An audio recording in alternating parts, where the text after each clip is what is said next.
tardes, profesor. Lo que vamos a hablar este video es con relación a los hechos generadores que existen. Como primero tenemos el generador de rentas de capital inmobiliario, la cual en este caso la renta de capital inmobiliaria se da mediante la relación general dictada en la administración tributaria con el fundamento en el artículo 23 de la ley que establece la retención de las rentas de capital inmobiliario, para lo cual se tiene que comunicar al menos 3 meses antes de la entrada a la vigencia de esto, para que se pueda implementar y obviamente en este caso los que tengan que pagarla pues hagan los ajustes correspondientes y puedan pagar lo que corresponda de acuerdo a la renta inmobiliaria que tengan. Los contribuyentes que obtengan únicamente rentas de capital inmobiliario definidos en el artículo 27, inciso 1, deben tributar y declarar conforme a las disposiciones en el capítulo 11 de la Ley del Impuesto sobre las Rentas. Esos contribuyentes tienen la opción de tributar conforme a lo establecido en el artículo 3. Posteriormente, tenemos otro hecho generador, que es el generador de ganancias de capitales. Esas son obtenidas por un traspaso. A cualquier título de bienes inmuebles o muebles. Están sujetas al pago del impuesto único y definido, que es el 15%. Para estos fines, se entiende que existe la ganancia capital cuando una persona física o jurídica que vive en Costa Rica dispone de los bienes indicados procedentes sin tales actos constituyen su profesión habitual.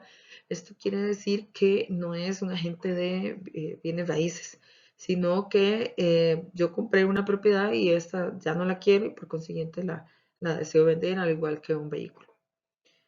Este hecho generador del impuesto ocurre cuando se realiza el traspaso para las transferencias, en este caso de testamentos o avistamentado. Es la fecha en la que la autoridad competente ordena la adjudicación de los bienes sucesorios. Tenemos otro hecho generador, que es el hecho generador de impuestos sobre las utilidades. Sobre esta es la percepción o devengo de rentas de dinero en especie, en dinero o en especie, continuas o ocasionales procedentes de las actividades lucrativas de fuente costarricense, así como cualquier otro ingreso o beneficio de fuente.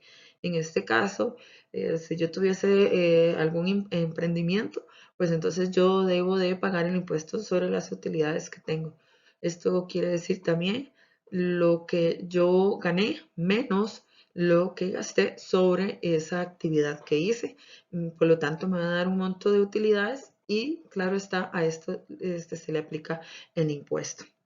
A los efectos de este impuesto, también tendrán en consideración las actividades lucrativas, debiendo tributar conforme a las disposiciones del impuesto a las utilidades, la obtención de toda renta de capital y las ganancias o pérdidas de capital realizadas o obtenidas por las personas físicas o jurídicas en entes colectivos sin personalidad jurídica que desarrollen actividades lucrativas en el país, siempre y cuando provengan de bienes o derechos cuya titularidad,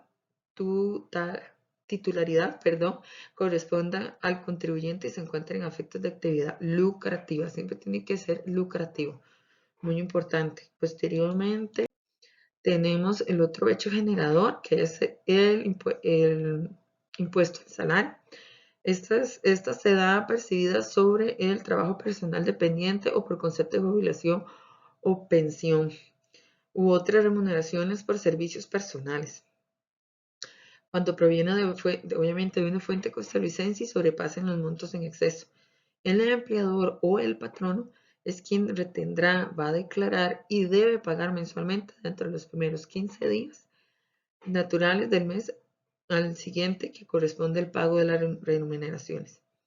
Este impuesto deberá liquidarse en el momento en que ocurra el hecho generador y su pago deberá verificarse dentro de los primeros 15 primeros días naturales del mes siguiente al sucedido aquel.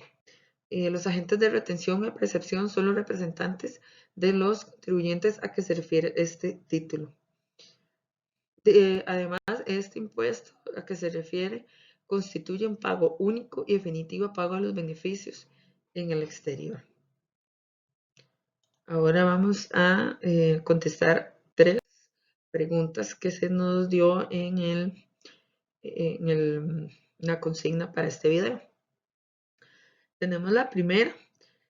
Si una persona vende su casa, ¿qué impuesto tendrá que pagar? Entonces, en este caso tendrá que pagar el del traspaso de bienes inmuebles, que era el que estábamos comentando desde un inicio, el que es el de ganancias de capital, que en este caso sería un 15% el que yo estaría aplicando, ¿verdad? Esto de acuerdo a lo actualizado en el año 2021. Otra pregunta que se realizó: si alquilo una propiedad en, em, en 2 millones de colones, ¿qué monto se debería pagar? Bueno, en este caso, adicional el monto, ¿cuál sería el impuesto? Entonces, en este caso, el impuesto sería el de los arrendamientos o alquileres. Y en el caso que nos ocupa, sería del 13%, ¿verdad? Y por lo tanto, para este caso sería, bueno, si sacamos el 13% de los 2 millones de colones, sería 260.000 colones lo que se tendría que pagar con relación al impuesto de arrendamientos. Tenemos la última pregunta. Si tengo un salario de 2 millones de 2 millones y medio, ¿cuánto tendría que pagar de impuesto al salario? Esto de acuerdo a la última tabla del año 2022 y decretado por el Ministerio de Hacienda en el decreto 43.275.